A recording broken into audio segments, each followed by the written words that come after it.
He had a crooked leg and no voice. Yet for 10 years, a humble donkey named Bhoora carried the laughter, dreams and futures of children on his back, never missing a single day of school. But one morning, he didn't show up. What followed would leave an entire village in tears and teach the world what true loyalty means, limping through the dust. The sun had barely risen over the hills of Gulshad village when the dust began to stir on the roadside. A battered donkey, ribs showing through his mud-caked skin, limped slowly toward nowhere. His right hind leg dragged, slightly with every step, a crooked reminder of a wound long forgotten by everyone except him. He had no name, no owner, just a scar on his flank and a hunger that echoed louder than the village roosters. People passed him by, children threw pebbles at him playfully, farmers shooed him away with angry shouts. "Useless thing," they said. "Can't plough, can't run, what's he good for?" But the donkey never flinched. He had grown used to being unseen, until one day someone stopped. Miss Farida was a young schoolteacher who had returned to Gulshad after completing her education in the city. Every morning she walked to the village school, a one-room building shaded by an old banyan tree. On that morning, she found the donkey lying near the well, his chest rising slowly, eyes half closed in surrender. Her heart tugged. She approached cautiously. His ears twitched, but he didn't move. Perhaps he thought she too would throw stones. But she didn't. Instead, she placed a small piece of roti beside him. Then another. On the third day, he stood when he saw her. By the end of the week, he began to follow her. The villagers laughed. Miss Farida and her lame friend. A burden carrying a burden, she ignored them. One morning, she arrived at school with an idea.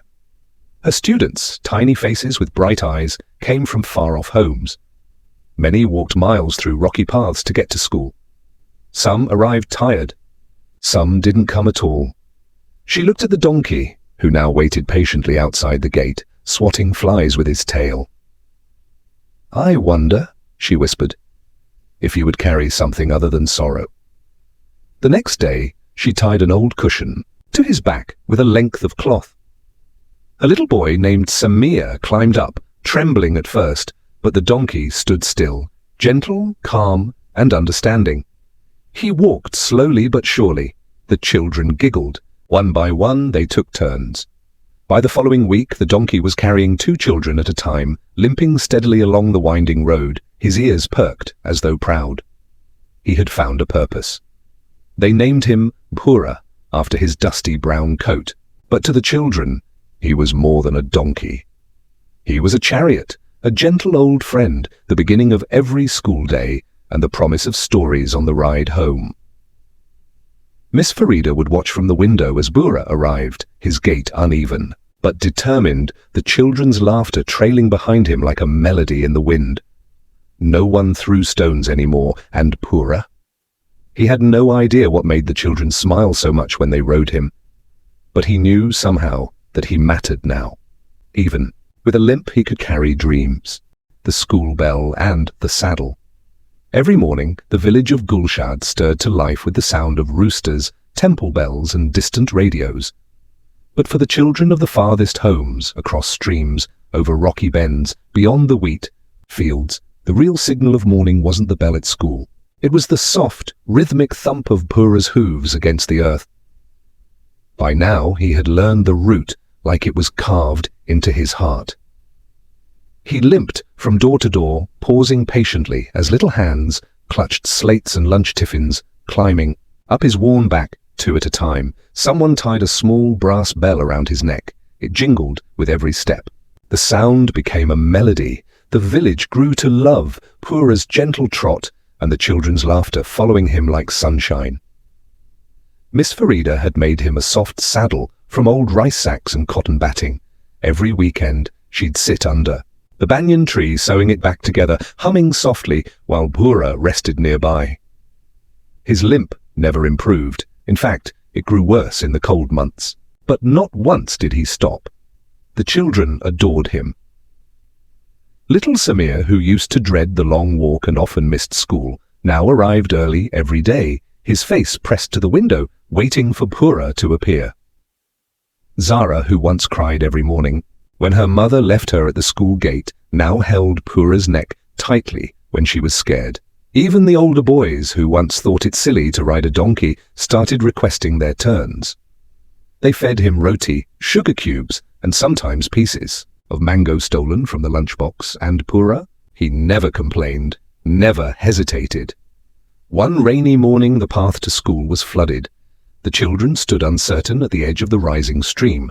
The water rushed past their ankles, cold and muddy, full of tiny rocks and fallen leaves. Some began to cry. Miss Farida was about to turn them back when Bhoora stepped forward. He looked at the water, then at the children, and walked in. The water reached his knees, his limp grew heavier, but he kept going. One by one the children climbed on his back, and he ferried them across like a bridge of trust. When they reached the other side, soaked and giggling, Bhoora gave a soft snort, as if to say, "We made it, didn't we?" Word of his loyalty spread beyond Gulshad. A man from the neighboring village offered money to him. "Strong back, gentle nature, good for my farm," he said. Miss Farida refused without a second thought. "He's not for sale," she said quietly, placing her hand on Bhoora's head. "He's family." And so Bhoora became more than a donkey. He was a daily miracle in a place forgotten by time. He didn't know letters, he couldn't read books, but still, he brought education on his back every day. His saddle became a throne. And in the eyes of the children who once walked barefoot through burning fields, Bhoora wasn't lame, he was a hero. Even if the world never noticed, they did. Stones on the path. Years passed, but Bhoora's devotion never wavered. Come blistering heat or bone-chilling winter, he walked the same uneven path, bearing the same joyful weight, lunchboxes bouncing against his sides, small arms wrapped around his neck, and laughter that stitched warmth into the very air he breathed. But the world doesn't always stay kind to the gentle. One dry summer, the path to school turned harsher than usual. With no rains to soften the earth, sharp stones jutted out of the ground like tiny knives. Bhoora's limp worsened. Every step became slower and more labored. His hooves cracked, his shoulders drooped, and yet every morning before the sun broke, over the fields he was there, waiting. Miss Farida began to worry. She could see the pain in his eyes, the way he winced ever so slightly when he knelt to let the children on. She tried to give him rest, but he would bray at the door until she let him out. Rest wasn't in his nature. Carrying them was his purpose. Then, one afternoon, it happened. On their way back from school, as Bhoora trudged up the final hill with 3 children on his back, he stumbled. His leg buckled. The children screamed. Miss Farida rushed forward as Bhoora collapsed to the ground, chest heaving, eyes wide in silent agony. The children were safe, only shaken, but Bhoora didn't move. The village gathered. Some said, "He's too old now, let him go, it's time." Others whispered, "It was bound to happen, he was never strong to begin with." But the children cried. Samir sat beside Bhoora and stroked his face. "You're okay, Na? You'll take me tomorrow too?" he whispered, his voice trembling. Miss Farida called the village doctor, not for people, but the one who sometimes treated animals. He examined Bhoora, sighed deeply and said, "His leg's almost gone. He needs rest. Long, long rest. No more carrying." Silence fell over the crowd. The children refused to go home. They sat around Bhoora for hours, drawing in the dirt, whispering stories into his ears. That night, Miss Farida stayed with him in the shed behind the school, feeding him warm water and wiping his wound. Bhoora didn't eat, but he looked at her with eyes that held no complaint, only sorrow. It wasn't the pain that broke him. It was the idea that he could no longer do the one thing he'd been proud of. The next morning, for the first time in almost a decade, the children walked to school. No bell jingled, no hooves echoed through the fields. Only a heavy silence filled the air, and a strange emptiness sat in every heart. Samir turned to his friend Zara and whispered, "He didn't leave us, right? He's just Resting? Zara nodded, even though her eyes were wet. He'll be back. He always comes back. But deep down, they all knew the path had grown too hard, the stone's air too sharp, and the heart that had once been stronger than his legs was now tired. Whispers of goodbye. The days after Bhora's fall were strangely quiet in Gulshad. Each morning, the children walked the path alone, without songs, without laughter, and without the gentle rhythm of hooves behind them. They still looked back now and then, hoping to hear that familiar jingle of Bhora's brass bell. But the road remained silent. He hadn't come. Miss Farida tended to him every evening after school. She would bring warm water, mashed fruit, and the children's handwritten notes folded into tiny, uneven hearts. Bhora's leg had swollen badly, and though he no longer cried out, there was a distant emptiness in his eyes. His ears didn't perk up like before. His tail barely swatted the flies. One evening, as the sun melted over the hills in burnt orange hues, Miss Farida sat beside him and whispered, "Do you remember the day you first followed me? I didn't know then. You would carry half the village's childhood on your back." Bhoora blinked slowly, as if he did remember. As if he always would. The next morning, the school bell rang as usual, and the children took their seats. But something felt off. There was an unspoken worry in their scribbles, and in the way they kept glancing at the gate. The room lacked its usual energy. Then just after recess, Miss Farida stepped into the room. Her eyes were puffy, her smile forced. She cleared her throat. "Children, Bhoora won't be coming to school anymore." The words dropped like stones. Samir stood up abruptly. "Why not? Is he better? Can we see him?" "He's resting now," Miss Farida said gently, voice trembling. "Resting forever." Zara covered her mouth, her lunchbox falling to the floor with a dull thud. He didn't say goodbye," someone whispered. Miss Farida nodded, tears brimming. "He said goodbye every day, every step he took, every morning he waited for you. That was his goodbye. We just didn't realize it then." That evening, the children walked silently to the mango grove behind the school where Bhoora had been buried, wrapped in a white cloth, beneath the old neem tree he loved to rest under. They placed small flowers on the earth. One by one, they came forward and said a few words. He was my favorite part of school. He never got angry, even when I pulled his ears. He carried me when I was sick, all the way home. I'll never forget him. Samir placed his slate next to the grave, its chalk writing smudged. "Thank you, Bhoora." Miss Farida later found a small wooden plank from the school storeroom and carved into it with a kitchen knife late into the night. The next day, she nailed it into the soil above his resting place. "Here lies Bhoora, the donkey who carried dreams for 10 years. And from then on, children still walked the old path to school. But whenever they reached the neem tree, they would pause, touch the wooden sign, and whisper their morning greetings, not into the wind, but to a memory that had never really left. Because love like Bhora's doesn't vanish. It lingers, in footsteps, in laughter, and in stories told under banyan trees. The day he didn't come. The day Bhoora didn't come felt different the moment the sun rose. The breeze didn't carry the soft jingle of his bell. The air was still, unusually heavy, as if the village itself held its breath. Far away, farmers tilled the fields and women washed clothes near the river. Life went on. But for the children of Gulshad, something was missing. Samir was the first to notice. He waited by the gate with his slate and lunchbox in hand, eyes scanning the road for that dusty brown shape limping through the morning mist. 5 minutes passed. Then 10. Nothing. Zara joined him. Then Anaya. Then Junaid. Soon, nearly every child stood waiting. The path that once echoed with Bhora's slow steps now sat silent, mocking. Miss Farida walked toward them slowly. She didn't say a word. Her eyes met Samir's, and in that moment, he knew. "He's not coming, is he?" he whispered. She knelt down, held his tiny hand, and softly replied, "Not today. Not anymore." Tears welled up. Samir didn't want to walk. None of them did. It wasn't just about distance. It was about the empty space behind them, the missing heartbeat of their morning.